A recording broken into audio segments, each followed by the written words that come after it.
So this is the forklift here. I'll just show you the process of getting started with this and how to use it.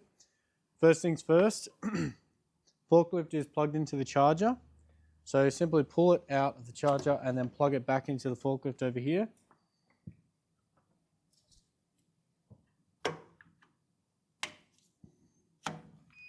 Once that's in, I'll pull the handle down, and first things first, I'm going to press this button here.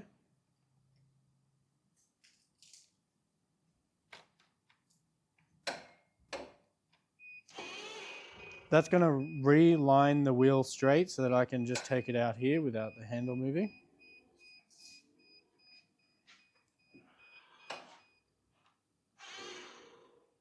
So this handle controls the wheel, but it's not directly connected to the wheel. So if I have the handle here and I want to see where the forks are, I can press this button on the right, and that beeping noise is telling me that the wheel here is now straight. And what's good about that is if I drive forwards, I can be all the way over here having a look at where these forks are going. So that's the first thing to note. I'll turn that back off.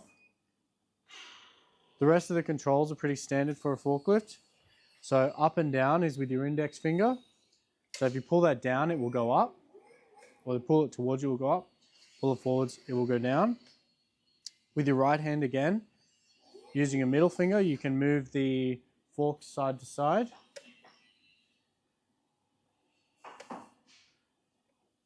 Your thumbs control the drive of the forklift. This is the same lever on both sides. So if you pull it down, it will go backwards. Pull it up, it will go forwards. One thing to note, when you're using this forklift, if you move up and down too much as you're driving, the thing will stop, thinking that you've hit something and it needs to stop. So just keep it steady as you're driving it around. As in the height of the handle, you want to keep relatively steady so that it doesn't cut out. Your left hand, if I take the fork up a bit, with my left index finger, if I push that forwards, the forks will extend out.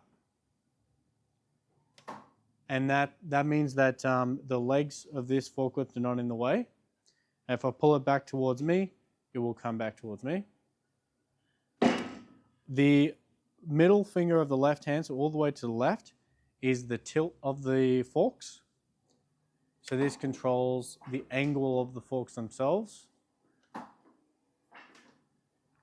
And then at the very, very end is the switch between fast mode and slow mode. So if I go to slow mode, it just slows the forklift down, makes it a little bit safer. The last thing with the forklift that you need to know is the sideways driving capability. So if you just have a quick look over here at the dashboard, if I click this button here on the very left, that will change the forklift into sideways driving mode. So if I press that now, what that's done is that's moved the corner wheels over so that it can now drive sideways.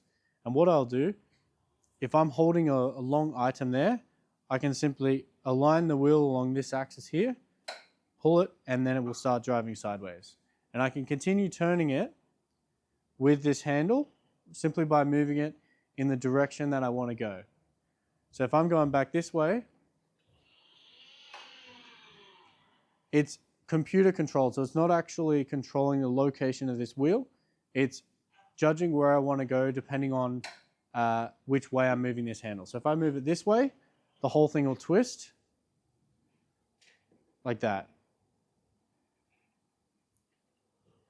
And if I'm trying to go that way, I'll move this again. No, sorry, I'll move it that way. So you can see that it's not actually based on the location of the handle, it's based on which way you want to go. So generally, if you're driving sideways, you want to be pulling the forklift towards you, not pushing it away. So if I'm going this way and I'm wanting to move it over there, I can simply move the handle and it will start following me over that way. And then to switch back out of sideways driving mode, you simply press the button next to it. Again, this button here. There we go. And then it will be following this handle once again like a normal forklift. And then when you're stopping a forklift, if you're finished with the forklift, it's important to sit the forks straight back onto the ground so that it's not a trip hazard. As soon as you lift the handle back up, the forklift will automatically turn off. And that's it.